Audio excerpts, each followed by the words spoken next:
கடவுள் அருள் YouTube channel அனைத்து நேயர்களுக்கும் திண்டுக்கல் ஹரியன் சர்மாவின் பணிவான வணக்கம். நாம் புது வருடத்திற்கு பலன் பார்க்கிறோம், தமிழ் வருடத்திற்கு பலன் பார்க்கிறோம், ஆங்கில வருடத்திற்கு பலன் பார்க்கிறோம். வருட கிரகங்களான சனி, குரு, ராகு, கேது இவை அனைத்திற்குமே பலன்களை பற்றி நாம் பேசிக்கொண்டு வருகிறோம். ஆனால் பொதுவான ஒரு வழக்காடல் ஒன்று, தை பிறந்தால் வழி பிறக்கும். ஆனால் அந்த தை பிறந்தால் யார் யாருக்கு வழி பிறக்கும், இதை பற்றி நம்ம இது வரைக்கும் அதிகமாக பேசினதே இல்லை. அதனால் இந்த தடவை அதை பற்றி உத்தராயண புண்ணிய காலத்தினால் கிரக நிலையின் காரணத்தினால் ஏற்படக்கூடிய விளைவுகளை பற்றி நாம் இங்கு பேசலாம் என்று தான் இருக்கிறோம். இந்த தை மாதம் விருச்சிக ராசியிலும் கடக லக்னத்திலும் பிறக்கிறது.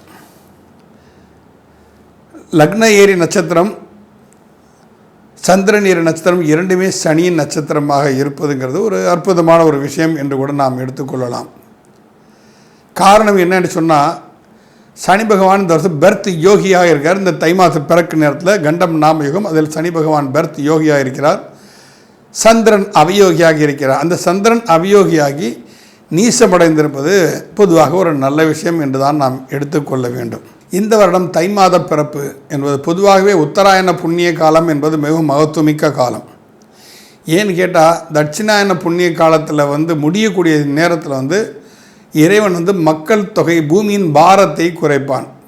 பல உயிர் சேதங்கள் நடக்கும். உலகம் பூரா எங்கெல்லாம் என்னெல்லாமோ நடக்குது. நம்ம இந்தியாவில் நடந்தது தான் நமக்கு தெரியுது. அப்போது அந்த உத்தராயண புண்ணிய காலம் என்பது அப்போ சூரியன் துலா மாதம் சொல்லக்கூடிய ஐப்பசி மாதத்தில் நீசமாகி அதிலிருந்து சிறிது சிறிதாக பலம் பெற்று அவர் மகர ராசியில் சந்திக்கக்கூடியதான் மகர சங்கராந்தி என்று நாம் எல்லாம் சொல்கிறோம். அந்த மகர சங்கராந்தி என்பது உத்தராயண புண்ணிய காலத்தின் ஆரம்பம். உத்தராயண புண்ணிய காலத்தில் தான் பல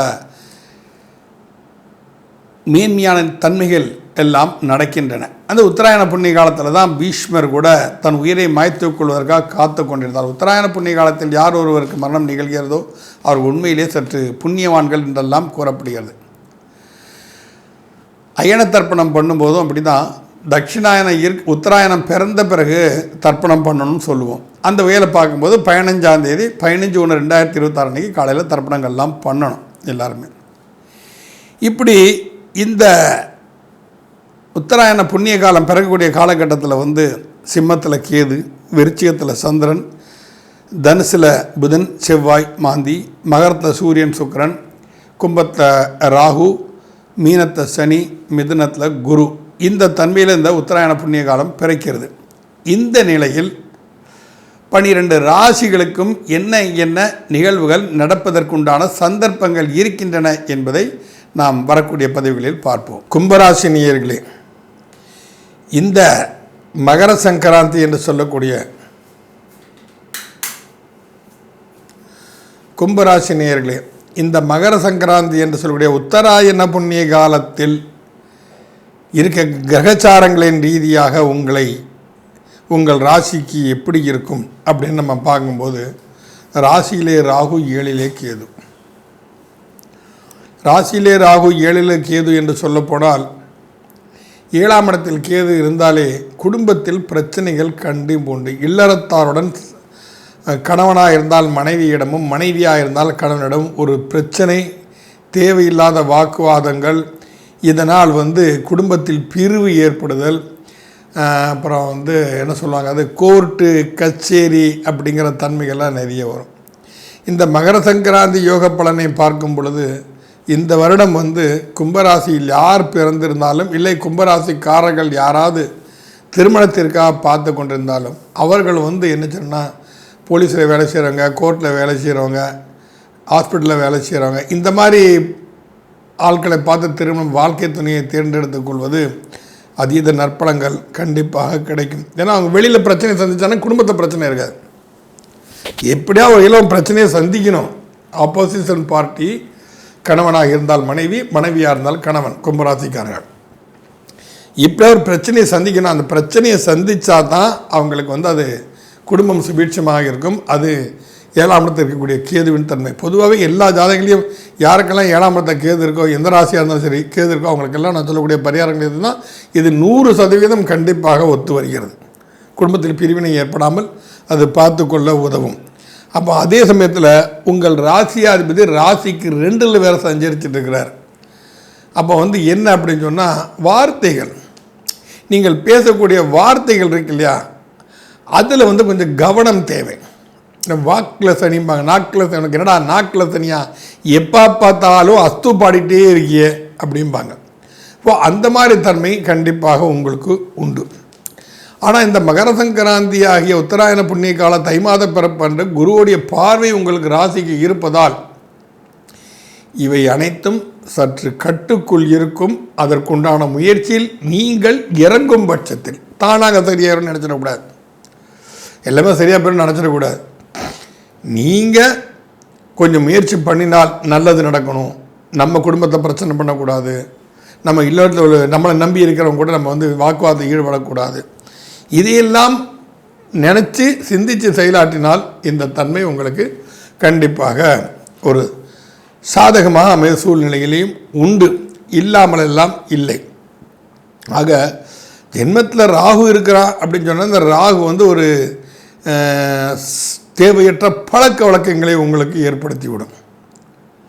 ஒரு நல்ல நண்பர்கள் கிடைக்க மாட்டாங்க. நீங்கள் நல்ல நண்பர் நினைப்பீங்க, உங்களை ஏமாற்றி போயிட்டே இருப்பாங்க. யார் மேலேயும் நம்பிக்கை இல்லாத தன்மையை கொஞ்சம் உருவாக்கி விட்டுரும். கடன் மாத்திரம் வாங்கி எந்த வேலை செய்ய கடன் செஞ்சீங்களே, ஆனால் அது கடுமையான உங்களுக்கு ஒரு பிரச்சனையில் உங்களை கொண்டு போய் விட்டுரும். அந்த கடனில் சிக்கி தவிக்க வேண்டிய சொல்லி வரும், வெளியில் வர்றதுக்கு முடியாத சூழ்நிலைகள் வரும். அப்போ குரு பார்க்குறானே, குரு பார்த்தால் கோடி நன்மைன்னு சொல்கிறாங்களே, அதுக்குண்டான பவர் இல்லையா அப்படின்னா, குருவோ இந்த 2026 ஒரு ஸ்திரத்தன்மை இல்லாமல் இருக்கிறார். மகர சங்கராந்தி அன்னைக்கு அவர் மிதுனத்திலிருந்து உங்கள் ராசியை பார்க்குறாரு.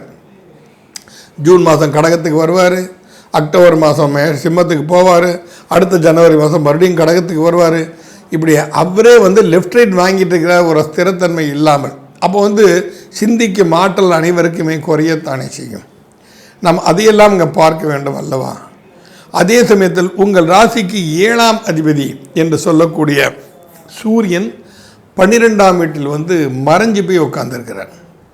7ஆம் வீட்டு அதிபதி சூரியன் 12ஆம் இடத்தை மறைஞ்சு இருக்கிறார். அப்போ 7ஆம் இடத்துக்கு அதிபதியாக சூரியன் 12இல் மறைந்து இருப்பது, 7ஆம் இடத்தில் கேது இருப்பது குடும்பத்தில் கண்டிப்பாக பிரச்சனைகள் வருவதற்கு சாத்தியக்கூறுகள் இருக்கின்றன. வார்த்தைகளை விட்டு விடக்கூடாது. ஏன்னா 2லேயும் வேறு சனி உட்கார்ந்துருக்கான். வார்த்தையை விட்டால் சொன்னா, ஹிந்தியில் ஒரு பழமை சொல்லுவாங்க, பந்தூக் செனிக்கிலே கோலி மூவ் செனிக்கிலே போலி கபி வாபஸ் நகி ஆத்தாமா. அதாவது துப்பாக்கிட்டு ஒரு துண்டு கிளம்பி அது இந்த குண்டை திருப்பி பிடிச்சி உள்ளே அடைக்க முடியாது. வாயிலிருந்து ஒரு வார்த்தையை விட்டாச்சுன்னா விட்டது தான்.